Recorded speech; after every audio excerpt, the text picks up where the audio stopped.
I find it fascinating, Representative Crockett, that you've built this entire conspiracy on a photograph.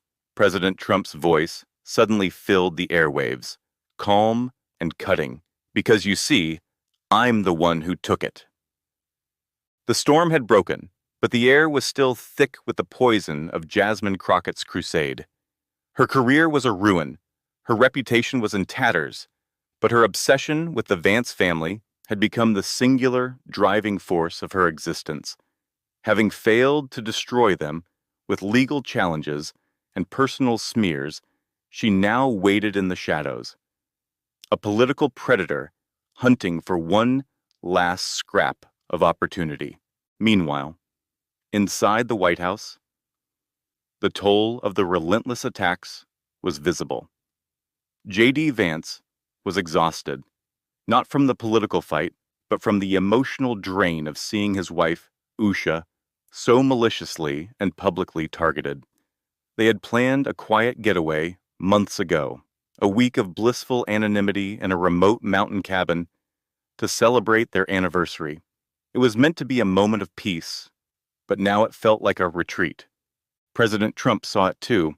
In a private meeting in the Oval Office, he looked at his vice president, his friend, and saw the weight he was carrying.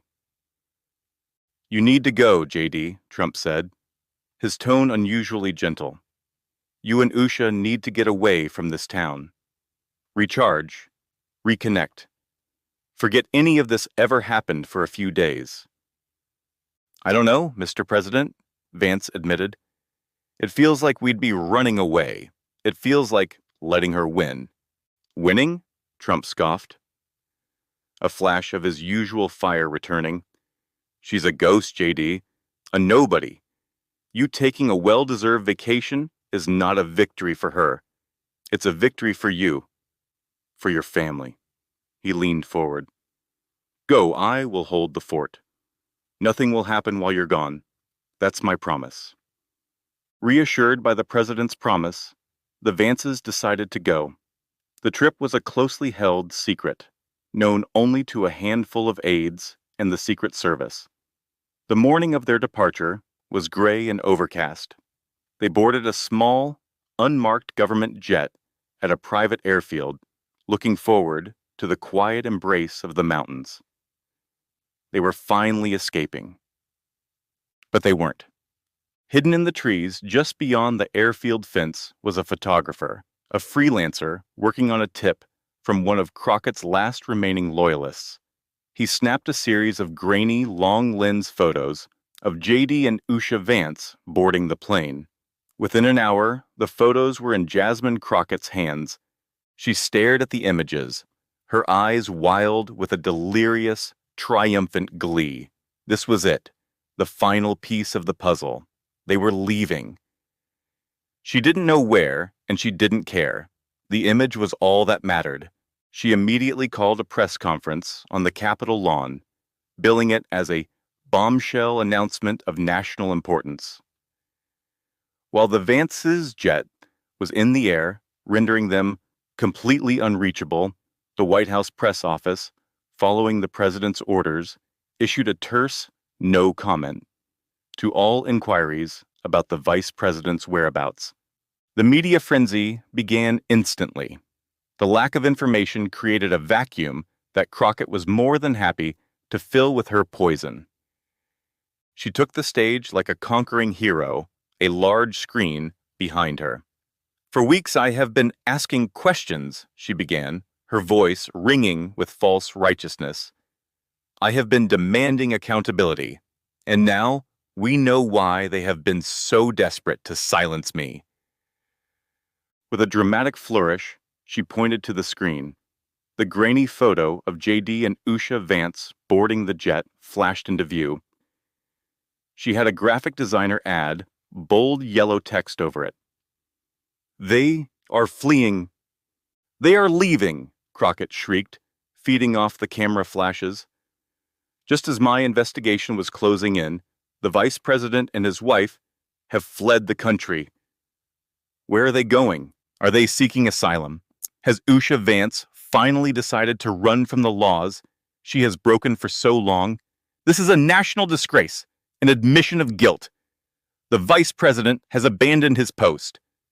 She let the accusations hang, her performance a masterpiece of desperate demagoguery.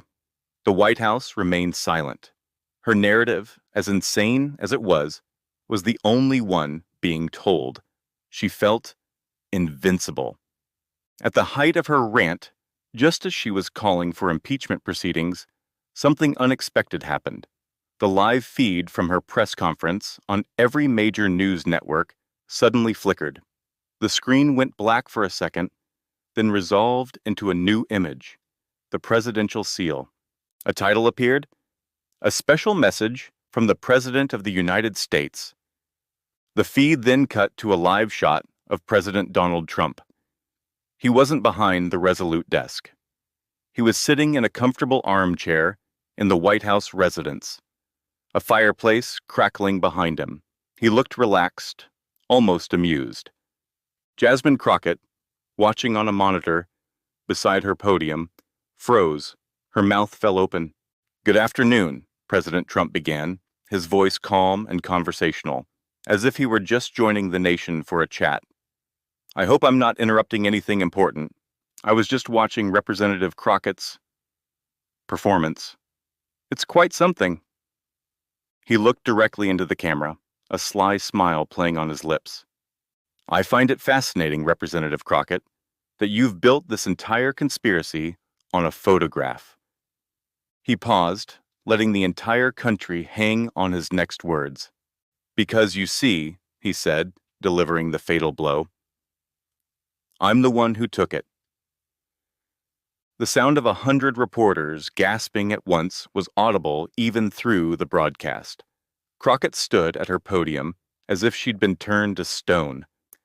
Trump continued, his voice dripping with condescending pity.